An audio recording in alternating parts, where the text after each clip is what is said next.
Welcome to Speaking of Crypto with your host, Shannon Grinnell. Today I talked to Alex Adelman, CEO at Lolli, about how you can earn Bitcoin for free when you shop online. We also talk about what he does for Bitcoin adoption and education, and why he thinks we're still in the early days in the Bitcoin payment space. This is episode number 86 for the Speaking of Crypto podcast, and it's the first episode in our Earn, Save, Give, Spend Bitcoin series. Lolli is also one of our show sponsors, and I'm a huge fan of Lolli and the team and what they're up to. And I think that being able to earn Bitcoin for free by doing things we already do, like shop in this case, it's one of the best ways for people who are new to Bitcoin to start stacking sats. But before we get started, a huge shout out to our sponsors and a big thank you.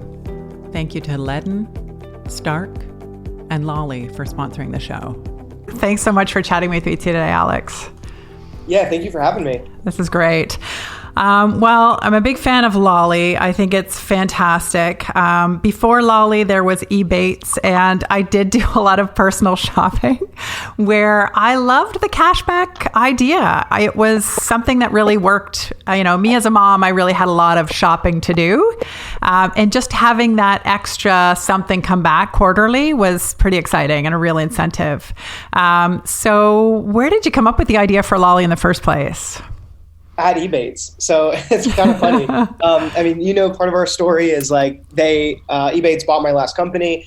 I too was a big fan of Ebates. I think it was really interesting. Like we would be in these meetings, and there would be these all hands meetings, and you would see these videos, like unsolicited videos that moms in particular would like send in, and they would be like, "I love my big fat check," and I'm like happy to have it. And it was just people loved Ebates, and it was because they give them free money when they're doing something that they're already going to do, which is shop online. And so, yeah, it's, the feeling when you get like free money, it's great. So I'd already gotten into Bitcoin probably like 4 or 5 years prior to that. And then I just kept coming back to this idea of like Bitcoin was so difficult to share with my friends and family, and Ebates was such a great way of distributing cash to people, and people absolutely loved it. And so why not combine those two ideas? So I ended up pitching it to them, and they just had so much going on. So it's not, I wouldn't say it was any person's fault over there. And hopefully we'll prove that it would have been a great decision for them to have built it. And I would have, loved to build it there. But we, after we parted ways and I started to look at like what I wanted to do next, I just could not stop thinking about this idea of how do you distribute Bitcoin to more people, and the best way to do that is through a cashback, model. Yeah, because it really does feel like free money, or in your case, free Bitcoin, because this is shopping that you're doing really anyway, usually, right? I'll tell you what I did at Ebates was I put that money in a separate account. So each of the cashback quarterly checks would go into a separate account. And at the end of the year, we ended up being able to go to Great Wolf Lodge. So like a water park, theme park, fun times for the family. And it was probably $1,500 somewhere in there that we were able to get over the course of the year in cash. Now, think about if I had gotten that in Bitcoin, how many years ago and whatnot. But so what do you think the big difference is? What about, can't people just get cash back and then put it into Bitcoin? So yes and no. For one, I just don't think people are going to do that. And the situation is like people have to, if they want to go buy Bitcoin, they have to go set up a bank, like they connect their bank account. They have to do KYC. It just takes a lot of like effort to do it right. And so most people are not going to be able to do that. And so they want this sort of passive income that's coming through. And also it's like you just brought up Great Wolf Lodge. We just signed them. And so it's really funny. There's like 1,000 merchants that you can shop at, and we don't have to change your shopping behavior at all. We're just saying like shop at one of our partners, shop for what the same things that you were going to buy anyway online, and just earn it seamlessly. So we have extremely competitive rates to Ebates. We even have a lot of merchants that they do not, because there's a lot of merchants that look at cashback or coupons as like cheapening the brand. Because it's discounted, right? It's discounted, yeah. Mm-hmm. And with Lolli, because we're so aligned with like financial literacy, teaching people about this new financial future, a lot of these companies like that it elevates their brand, and they're willing to pay for that. And so in a lot of cases, they're willing to pay more for a company like ours because we're bringing them a new customer that might not have shopped there, and that is earning Bitcoin as opposed to a coupon or cash back. Yeah, because probably a lot of people do still look at the cashback as like a coupon or sort of comparing those two, even though it does feel like this bonus on top, I find. So Tell me about Lululemon, because I think they're ones that got really excited about what you're doing.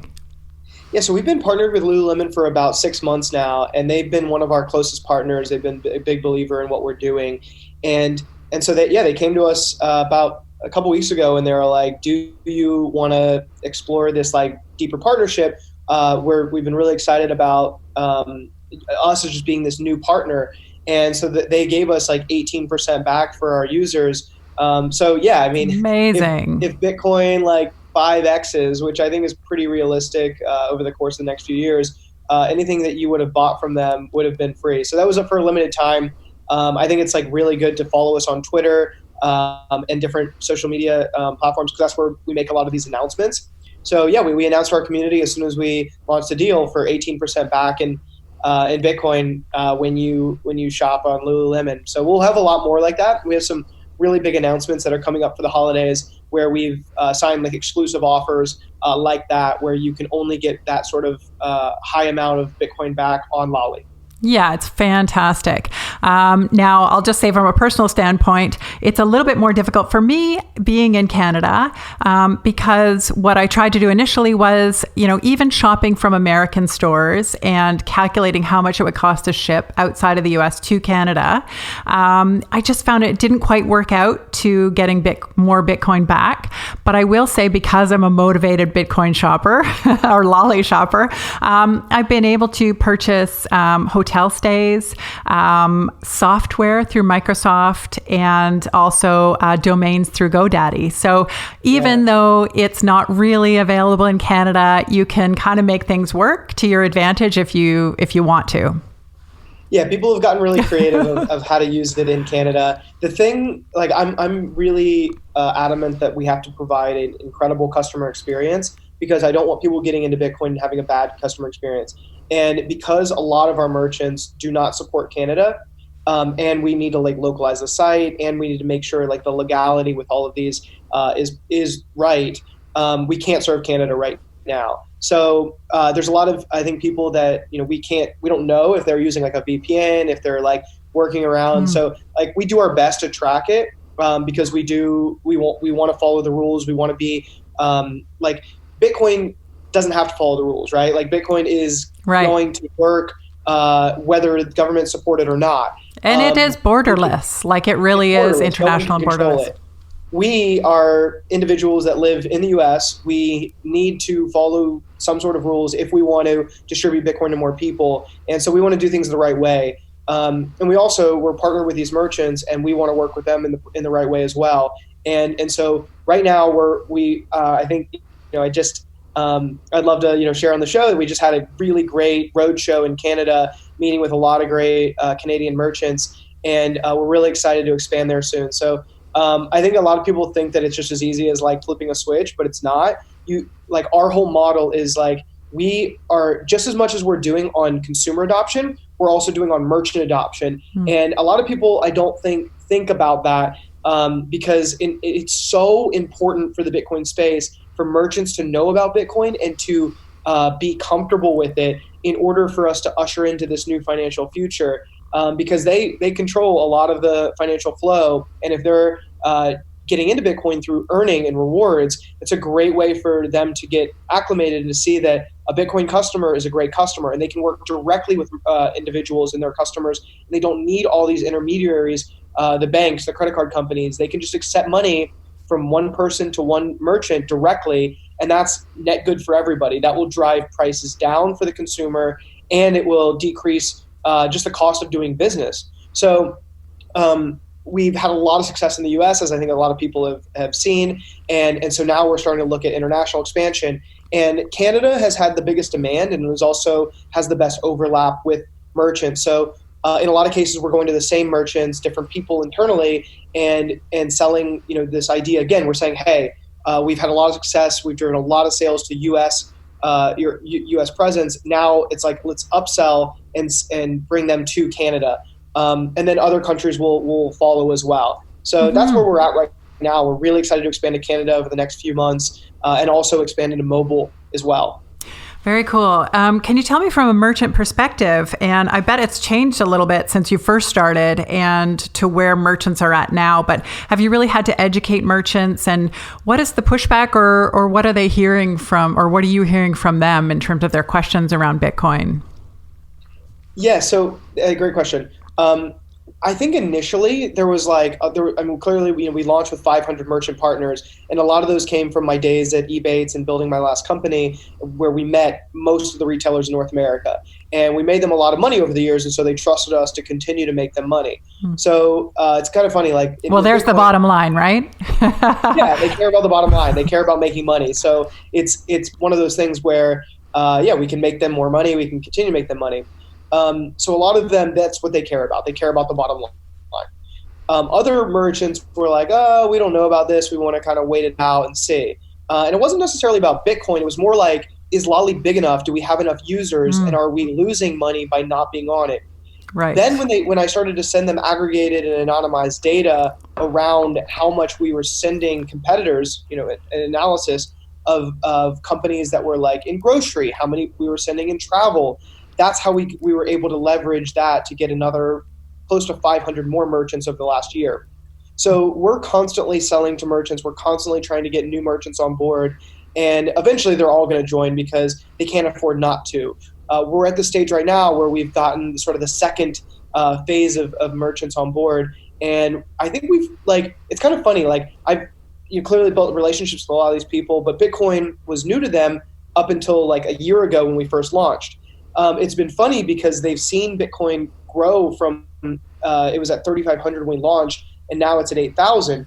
And so now it's been something that they've seen grow. They've been curious. They're paying attention to it, and it's making them money. And they're getting to go back to their bosses and say, hey, this company that's a Bitcoin company is doing a lot of good for us. We have a new customer. Our customer's happy with it. They're getting this unique reward, and they're learning about this new currency. Now I want to learn about this currency. So I'm sending them the Bitcoin Standard. I'm sending them digital gold. I'm getting them educated about what Bitcoin is. And the coolest thing is they're paying attention to it now. So I love talking about merchant adoption because I think it doesn't get talked about enough. And the merchants are actually learning about Bitcoin where before they would not. Yeah, it's amazing. Do you do any education for your typical user or your shopper? Yeah, we do a lot. So we just launched our blog about 3 months ago, and we've been releasing a lot of articles about Bitcoin, about it's funny, but memes in the space that I think are important for people to understand and feel like they really understand and they're a part of this community.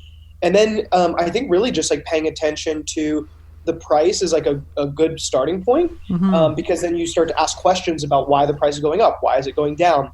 So continuing to update people on Twitter and on our blog posts and Facebook about all these different ways in which you can earn Bitcoin and then why it's important. Continuing to reiterate the importance of Bitcoin as a store of value today and a medium of exchange in the future. Yeah, I'm obviously really excited about using Bitcoin, and I'm launching this new series about earning, saving, giving, and spending. So really using Bitcoin. And so I thought I'd ask you about merchants. Have you talked to them at all about accepting Bitcoin in terms of a payment?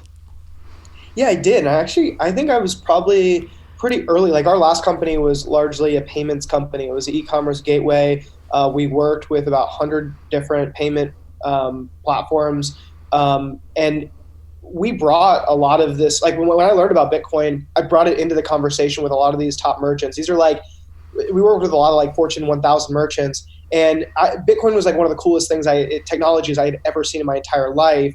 And it was I just could not look away. And I kept bringing it up in conversation with merchants. And 5-6 years ago, even when we looked at incorporating it into our last company as sort of a competitive advantage or differentiating advantage, merchants just really weren't interested in it. It's it was so volatile back then, and it was so foreign, and it just didn't make sense for them to integrate it. And that's why I think that a lot of these companies that started as payments first have not really lived up to, I think, what we thought they were going to be. They haven't turned into Stripe. They haven't turned into like PayPal. Bitcoin payment companies, you mean? Correct. Yeah. So I don't think like being Bitcoin payment first is the way to go. I think it's rewards first is the way to go, and that's what we're going after. And then over time, once we've built relationships with these merchants and we have leverage, then we go into the merchants and we say, hey, what do you guys think about using Bitcoin as a payment rails? And they've read the Bitcoin standard. We've made them a lot of money. They start to say, oh, we have these tens of millions of users that have Bitcoin and would prefer to use Bitcoin over any other currency. And if we can provide our users with an incentive and our merchants with an incentive to both pay with and accept Bitcoin, they're going to be way more interested because both sides have an advantage. And when you come into the payment space, you really you're forced to play with these very tiny margins. Like we're talking 0.1% if you are a new payments company, and you have to do such crazy volume that it almost never makes sense. We're coming into the payment space as a Bitcoin company, and we're saying we have 1.5% to 2.5% margins to play with, because we're completely removing the entire world of payments, and we're saying use this new currency. It does not need intermediaries. Just accept payments, and we have that margin to play with. So when we get to the volume that we want to get to with rewards, to the volume that Ebates is at or other rewards companies are at, then it's going to get really exciting when we come into these merchants and we say, hey, Walmart, you're spending $5 billion a year on credit card fees. Stop. And they choose their own rates. So, but they still have to pay, even with that sort of buying power, they still have to pay a 1.5, to actually transact with these banks. Yeah. So, and they're paying either Visa or MasterCard, American Express, or banks who own these credit cards, right? 20 different companies. Amazing. Take their little fee from the entire equation. I always encourage people to look up payment flows, because the payment flow is really important for the consumer as well. And I think when people learn about what money is, they have to look about how money flows through different ecosystems. And when you look at how merchants, we basically are taxed by the bank on every single purchase, because that 1.5% to 2.5% is a tax on, the merchant's not getting that. So the banks are getting it, the credit card companies are getting it. For every single purchase that somebody makes. Yeah, and we we're paying tax on to the government already. It's we're also paying taxes to the bank on every single transaction. So people don't think about that, and it's sort of frustrating. It's baked into the cost, because the merchant's just going to charge 1.5%, 2.5% more because they have to bake that cost in, because they have to pay somebody. Right. So when you can reduce that cost, the items get more, the whole ecosystem gets more efficient, and everybody wins, except maybe the banks. Fantastic. Well, I've heard you talk about rewards before and sort of comparing what you're doing, which is Bitcoin back, as a reward. But I think what's so exciting about getting Bitcoin instead of a loyalty point is it can be used anywhere. So there really is this incentive for the consumer or the spender, the shopper, to ask for Bitcoin back instead of anything else. I'd rather get Bitcoin than, my air miles or, something like that, right? So do you find that there's going to be this, do you see this sort of groundswell of shoppers really asking for more and more Bitcoin back? Yes. So I think one of our leading business development sources is our users. So when people are tweeting at Jeff Bezos and they're like, hey, when are you going to join Lolli? I love that. That's awesome. Because we've probably landed about 30 merchants just from our users tweeting at these companies or emailing these companies, or going into customer support, or knowing somebody at these companies and saying, hey, you need to use Lolli.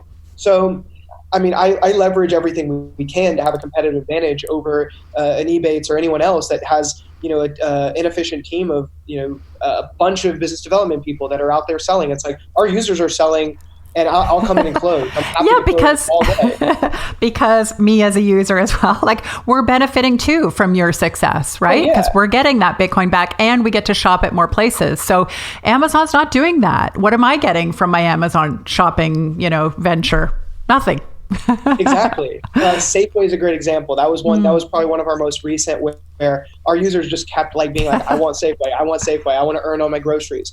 And awesome. And so we got Safeway because of that, and we're about to announce some really big merchants that our users have helped us get. So I think that's our users have just been amazing. Our community has been amazing with helping us really increase Bitcoin adoption through the merchants and through also themselves of earning.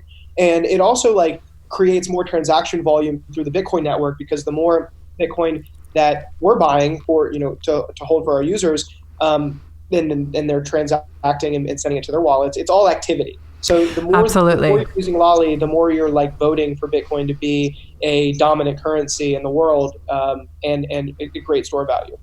Yeah, I had a conversation with Paul Pui from Edge Wallet about that kind of thing. So they pay their employees in Bitcoin. And he said, firstly, it helps to grow the ecosystem just by having more users on the Bitcoin network.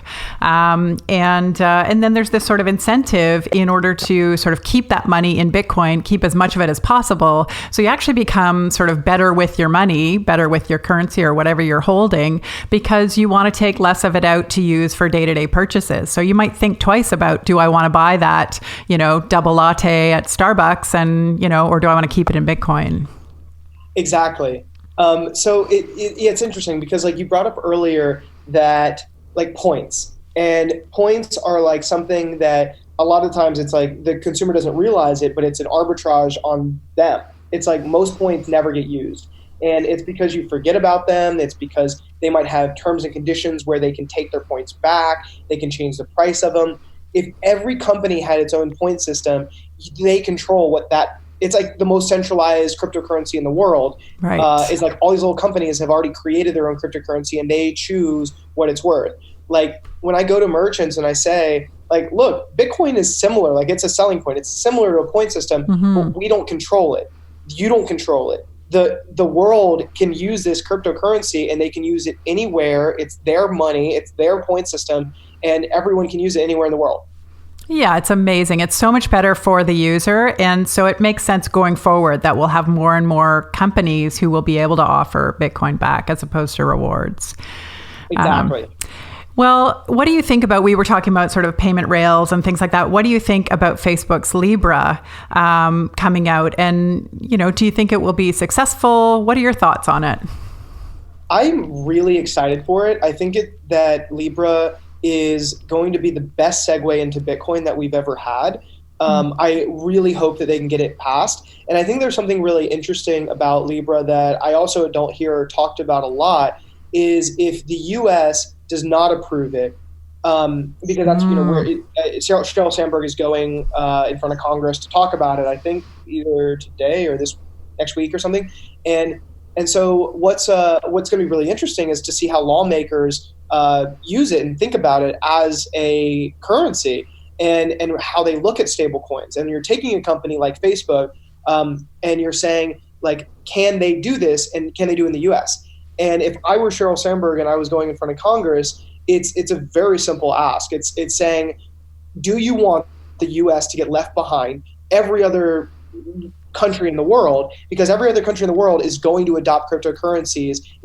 There is 100% we need digital currencies that connect us all through commerce. We cannot rely on 200 different fiat currencies that have no backing, that are extremely volatile. And so we need some sort of currency to connect us all. And I do think stablecoins are going to be a really great way that will eventually usher us into this world of a decentralized but single currency that everybody can rely on, that's a single store of value, that's also a medium of exchange like Bitcoin. So I think Libra needs to exist. I think that it will set an incredible precedent for the future of the U.S. If U.S. wants to be competitive with the rest of the world, and the U.S. does not want to get left behind. Very interesting. Do you think people will move from Libra once they sort of get into cryptocurrency over to Bitcoin? Yes. So Facebook is also launching a cryptocurrency wallet. And if that cryptocurrency wallet does not support Bitcoin, nobody will use it because if it just supports Libra, there's no point in having it. And so you're going to get basically, if it gets passed, they will open up a cryptocurrency wallet to over 1 billion people. And what that will do for the world is right now, like Coinbase, which, arguably the leader in exchanges and wallets, they have, 10 to 15 million wallets. Like, we are going to live in a world, if Libra gets passed, where we're going to have technically 1 billion wallets. Yeah, potentially almost 3 billion. I think it's like 2.3 or 2.7 billion users.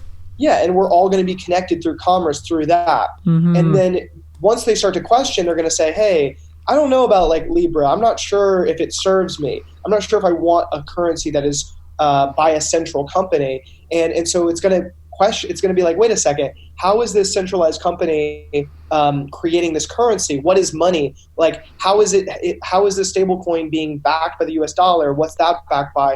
And any time that you can force somebody to think about what money is and why it matters, then you can start to direct their attention to Bitcoin, and then they can make a decision. Do you want a currency that is backed by math and backed by this like network, decentralized network, or do you want a currency that's backed by a government, or do you want a currency that is backed by a company? Like, everybody gets to vote with their dollars, and anyone can say what anything is worth at any point in time. Like, we used to barter, we all assign value differently to different things, and currency came about as a way for us to assign a standard value to something. And so this world is shifting, and it's starting to question what our currencies are backed by and why our currency is important, why money is important, and what it means for society. And that's a really, really good thing for the world. Yeah. So as more and more users, and I guess now we'll have these wallets like Calibra wallets and whatnot. I guess it'll be easier for people to go in and out of fiat and in and out of Bitcoin. Do you think there'll be some point when we're all just transacting in Libra or cryptocurrency? Or yes. Sorry, Bitcoin. Transacting in Bitcoin. I don't think we're all going to use Libra as our like reserve currency, but maybe Bitcoin. I think we'll use Libra. I think for a while, Libra or another stable coin will be a extremely pervasive technology that might surpass Bitcoin. It just makes so much sense to be able to transfer money from one place to another, because if you look outside of like just the US, like the US is the stable coin of the world. We are so lucky to have it. The Canadian dollar is one of the stable coins of the world. There are a lot of places that need to transact. The whole world, like the US transacts with almost every country in the world. And in order to do that, the inefficiencies that we were going back to, where like I'm shopping at Walmart, the underlying inefficiencies of paying 2% every single time that's like behind the scenes is inefficient. That will break down over time because it's not an efficient system.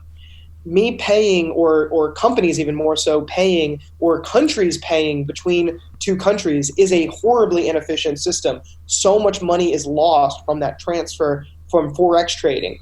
That's an inefficient system. Mm-hmm. If a digital currency can lie on top of that and transfer, it will win over every other currency. And the more that happens, the more and more people are going to look for a store of value to be able to transfer money from one country to another country. So I actually think stablecoins are actually going to be a really incredible technology. It's not a store. I mean, you could argue if like stablecoins themselves are a store of value, whereas like a lot of people, if I'm in let's just say Thailand, or actually Venezuela is probably a better example. I would love the US dollar. I would love to have a stable coin that is pegged to the US dollar. That would be great. Absolutely. And for the foreseeable future, they would very much value a stable coin. Mm-hmm. Thus, a stable coin has value because it is pegged to the US dollar. That is the most stable currency. over time, that will usher into Bitcoin. And Bitcoin isn't going anywhere, in my opinion, even if a stable coin surpasses it in transaction volume, which I believe it will.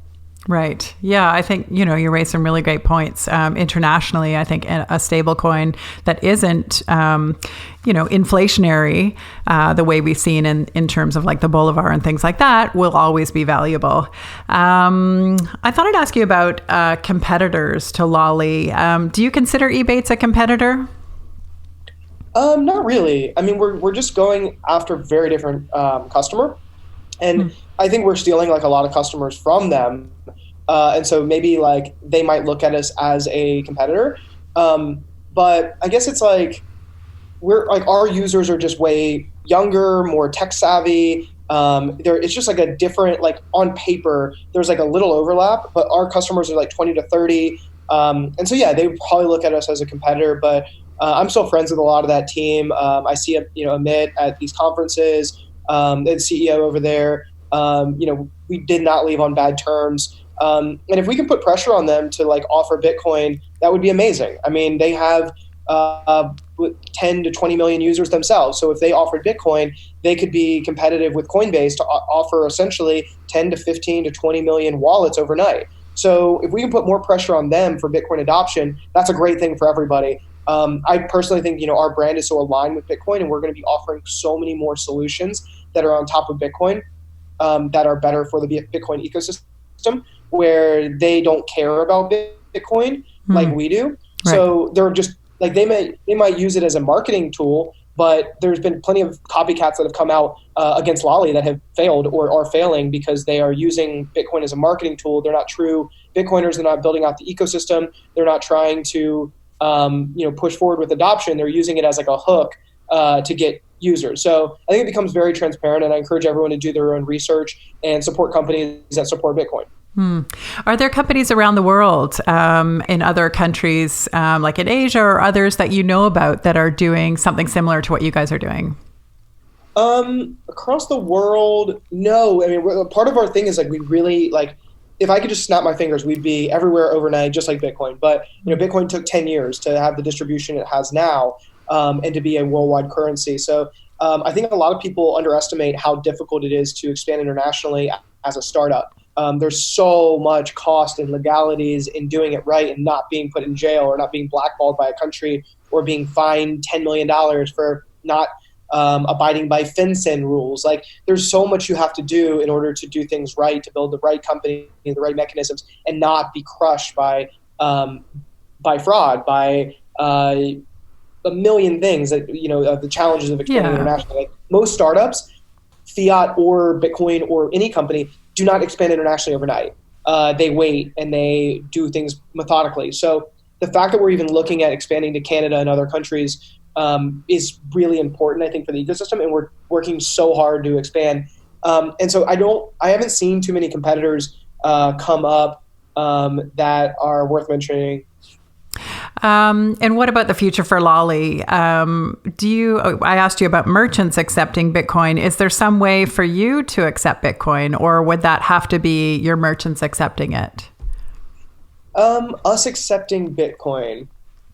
I think that over time, when we become more of a payment rails on top of Bitcoin, or we are more of like we're building on top of Bitcoin and we are serving our merchants with Bitcoin or payment tools, I think that we will be ushering in Bitcoin as a payment mechanism, and we'll be working with Lightning or Liquid or one of the second layer solutions that exist in the future to make Bitcoin like faster or more efficient, lower transaction costs.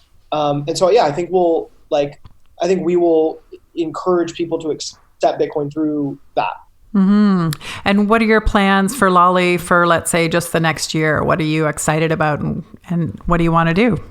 International and mobile. Those are our two biggest initiatives. And we're building on a mobile app right now that I'm really excited about. It's going to be, I think, really, really, really cool. It's going to make things incredibly easy, incredibly intuitive for everyone to have a Bitcoin wallet in their phone that is like passively earning them more and more Bitcoin. So I think stay tuned for that. Follow us on Twitter for all announcements there. Sign up for Lolli on the web.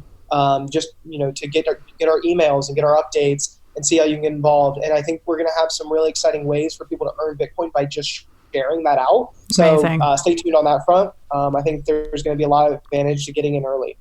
Yeah, we didn't talk about it, I guess, because I know all about it, but can you explain how it works when you get that Bitcoin back and it goes into your Lolli wallet, and then what happens from there? So you get Bitcoin back, you hold it in your Bitcoin or in your Lolli wallet. It's a custodial solution, so it's up to you if you want to transfer it to your own address, if you want to move it to an exchange. It's really up to you. I personally, I'm biased, but I trust Lolli with every Bitcoin that I've earned. But it's also because like my company. And where is the custody of it? You're not holding it right here in your desk, are you? No, I am not. No. We have so our last company was a payments company, as I mentioned earlier, and so we had to abide by top payment protocols. So we're taking a lot of the protocols that we learned from our last company in terms of security and payment protocols that were aligned with like PCI compliance.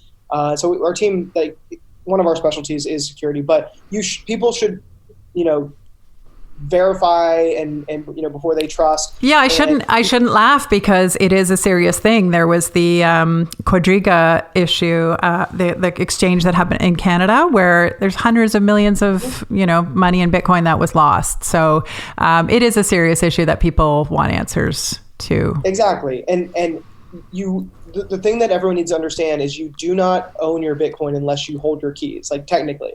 So you should transfer it. You should hold it in a Bitcoin wallet if you know how to do it. A lot of our users do not know that yet, and so it's up to us to teach them about it. Teach them about Trezor, teach them about Ledger, cold storage wallets, teach them about private keys. So it will all come in time. I still feel like it's like day one over here. We launched a year ago, and it's like there's so much to do around education.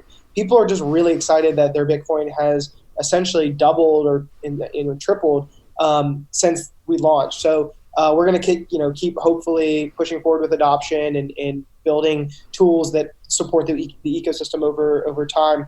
But yeah, I encourage everyone to do their research and learn about Bitcoin and protect their Bitcoin on their own accord.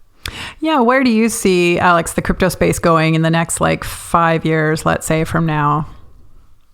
I just think there's so many cool solutions going on right now with second layer solutions like Lightning and Liquid. I think that those are going to really power this next wave of applications that I think really modernize Bitcoin and make it more easily usable with more applications. I think that earning is going to be rewards is a big part of this with consumer and merchant adoption. And then I'm really excited on the institutional side. I don't come from the traditional world of finance, and so I don't really get that excited about finance. But I think that my friends that are in the finance space, I think that the tools that are being built for institutions to actually deploy serious amounts of capital are going to push Bitcoin adoption further along and are net good for the ecosystem. So I think there's some really cool technologies that I'm seeing that have evolved even over the last year since we launched that are helping us store our money more securely, helping us, transact more securely or seamlessly. Are there other places where people can earn Bitcoin that you wanted to mention or that you think are, really exciting? Actually, any of them: earn, save, give, spend. Let's see. I think it's important down the road for people to understand nodes and running their own node. I think that's important for the ecosystem. So I think Casa is really cool. Love what they're doing. I mentioned Lightning before. I think Lightning is really cool. I think it's important for people to play around with that and download Lightning wallets, Blue Wallet's super cool. I love what they're doing. They're just making it really easy to learn about Lightning and transact very seamlessly. I think Cash App is awesome, letting people buy easier, and then also transacting, fairly seamlessly. Mm-hmm. And yeah, there's just some cool stuff going on in the space. Before we get off of Lolli, I thought I would ask you, do you have a really great story of maybe a new some shopper or someone who's like new to Bitcoin who got really excited. Have you had some good like user stories? Oh, tons. And we see them all every day on Twitter. Like if you follow us, we retweet a lot of it. People are like, oh, my girlfriend has stacked more sats than I have because we have Sephora or Ulta or something like that. Or like, my wife is like, buying groceries now on Safeway and like stacking sats. Or I love stories like that because I think I want Bitcoin to be, I think Bitcoin is for everybody. And so much of the financial world was consumed and owned by men in general. And that's great. But like this new world is being ushered in and it should be owned by everybody. This financial future should be owned by people of all races, backgrounds, genders, everything. And so when we can show that we have like 30% female audience and that it's a young demographic, like those are the sort of things that I'm really excited about on a more quantitative perspective. And then from a qualitative perspective, like every day we get people writing in and like going back to Ebates and like having those unsolicited videos, like people are sending us these like, thanks Lolli, like I just earned my first Bitcoin.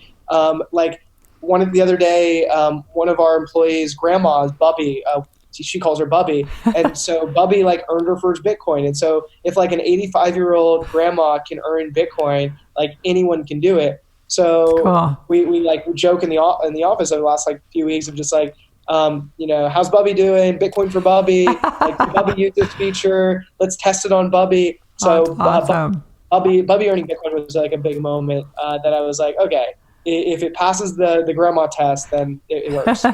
I had a question just occurred to me because I was thinking, my uncle was asking about Bitcoin and, I thought something like this would be a really great introduction to him.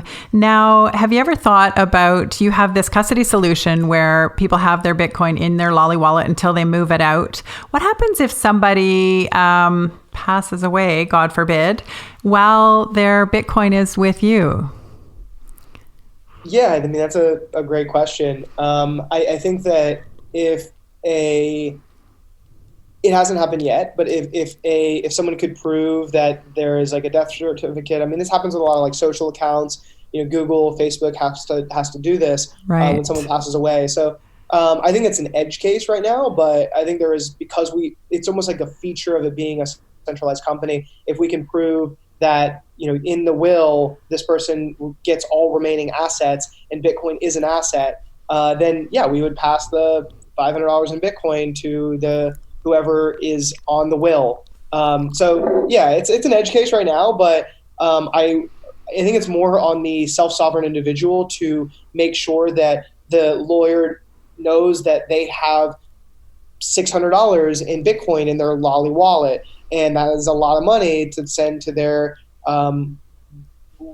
kids or relatives. It's tough to be like, we're not people's estate lawyers. So it's like, we should hopefully get an email, not hopefully, but like at some point we will get an email from an estate lawyer saying, hey, this person has passed away. Can you transfer? And if we can have a death certificate and, notarized legal document saying, then yes. Yeah, it's just something that $600 in Bitcoin to somebody's next in kin. Yeah, like it sounds really morbid, but I guess I was sort of thinking if someone has a bunch of money that's sitting around, just like we all joke about the Bitcoin pizzas that were bought, right? 10,000 Bitcoins or whatever for 2 pizzas, which was, how much would that be worth now? And so in the future, like 10 years from now, if someone's got Bitcoin today, what will it be worth in the future? So these are small amounts now, but they could be extraordinary over time. Yeah, I'm gonna love when like you bought Lululemon pants, 4 years ago, and now those paid for themselves. It's like, these are my free pants. Absolutely. This is my free car, whatever it is. Who knows? Like, that's gonna be really cool. Yeah. And it's tough to make promises, like, because it's like, financial promises, because we can't control Bitcoin. It's part of the beauty of it. Mm-hmm. But I think that the more people that adopt Bitcoin, the more it will go up in value. And the more people that believe in it. And so we're in such early days right now of Bitcoin. and Bitcoin adoption, that it will hypothetically go up over time the more people that use it. Yeah, you've talked to me. I interviewed you for the documentary, and you talked to me about why Bitcoin and your belief in Bitcoin as an ecosystem. Can you share a little bit of that with us? You know, why is it Bitcoin? Why did you choose Bitcoin and not cash back? Yeah, well, I think Bitcoin is the most interesting technology that is money that I've ever seen in my entire life. So when I was 12 and I got a computer, and I was building on the internet, and I was building video games, and I was running dial up and stuff. I was just I can be through AIM, I think is what my first chat application. I was I can be connected to anyone in the world on AIM through this internet. And how cool is it that I can just talk seamlessly to anybody anywhere in the world? And so the internet was the first thing that really showed me of the future that we were going to live in. And then I had a similar feeling when I found out about Bitcoin, because I was everyone in the world that has an internet connection can now have the same money. Mm-hmm. If you have 1,000 Satoshis in the US, you have 1,000 Satoshis in India, you have 1,000 Satoshis in Venezuela. It's all the same Bitcoin. We've never had a currency like that in the entire world, in the entire history of the world. And so everyone can try to copy Bitcoin, try to imitate it, create their own, but none of them have the sound money and the distribution effect that Bitcoin has had. So if you can beat Bitcoin, look, it may seem like I'm dogmatic, but I'm really not. I'm always looking for better Bitcoin. I just haven't found it. So over the last 6 years, I've been, I've gone in and out of other currencies. I've explored different things. Every single time I just keep coming back to Bitcoin. So it's until I think there's a better money, a better store of value, a better technology than Bitcoin. I'm open to being disproven. Yeah, and you've chosen Bitcoin in part because you've also decided, or you've ruled out using any other cryptos at this point. Yes. And then the other thing is if Bitcoin also is the most recognizable. So people want it. People know they don't have it. It's difficult to get. And if you bombard somebody with all these different cryptocurrencies, and you're sharing all these new things that people don't know, then it confuses somebody. It creates decision fatigue. It's I don't want to have to make a decision around, should I earn ETH? Should I earn Ripple? Should I earn EOS?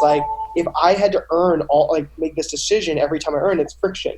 So we make a very simple decision. And then the beautiful thing with Bitcoin is you can do whatever you want with it. You can use Lolli and go buy ETH. You can go buy EOS, buy whatever you want if you really want to. Mm-hmm. Yeah, it's fantastic. No, I love that you're focusing on Bitcoin. And it's also has a limited supply, which I think is really important to Bitcoin itself. Alex, is there anything else you wanted to add? Otherwise, I have a few fun questions before we go.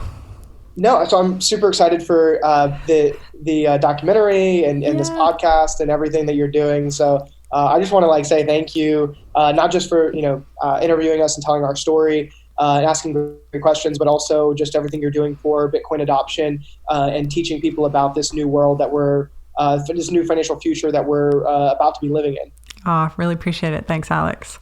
I got a few fun questions. Number one, if you could swap jobs with anyone for a day, whose job would you want to try out? Oh, good question. Probably Trump. I would love to be just, I think you would do a better job from world. He's not my president, so maybe I can say that. I don't know. Maybe I'd say that if I were American too, but I would love to see you in that job. Have that sort of power and see, be able to enact change at such a giant scale. And so I think that would be a really cool job for a day. To be able to do, I just think. I think you do amazing job. Oh, thank you. Number two, or more. If you could ask Satoshi one question, what would it be? Ooh, I guess I don't know. I kind of like, that's a great question. Maybe why? But I guess there's so much, documentation that he's had about like why he built Bitcoin and what it meant. So I feel like he explains a lot there. Maybe what did he envision for Bitcoin right now? And like, what would he build next? Like, what is the thing he would build on top of it that would make the most sense? But honestly, like, I kind of think that it's so important for him to just not be around. Like, it's be so pseudonymous. There is no leader of it. Like, the fact that we can't ask him a question is the most important thing. One of the most important things about Bitcoin is that he has no control of it.